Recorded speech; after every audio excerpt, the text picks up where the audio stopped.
Hi, this is Joel. Welcome to week 4 of the Work From Anywhere Best Practices. This week, our best practice is performance evaluation and recognition. Clearly, in a work from anywhere culture, it is so important to give employees feedback so they know where they stand in the company. Because as I've said earlier, if there's silence on this topic, they will fill it in with negatives. So 3 tips in that area. The first tip is to give feedback on a regular basis. I don't mean quarterly or annually, I mean weekly. And think in terms of a 15-minute phone call conversation to keep in the feedback loop.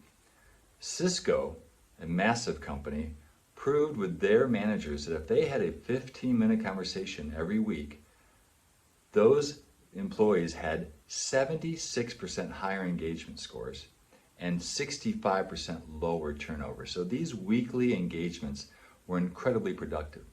And they focused on 3 simple questions.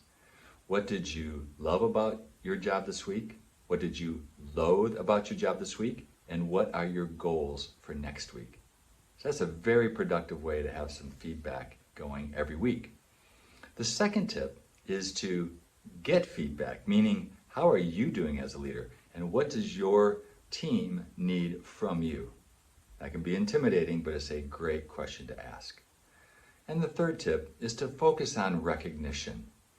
It's one thing to give feedback every week, but recognize your employees, hopefully in front of others. So maybe it's on a Zoom call and you recognize them in front of their peers, or a phone call and you recognize them in some way, shape, or form, or my favorite, a handwritten note.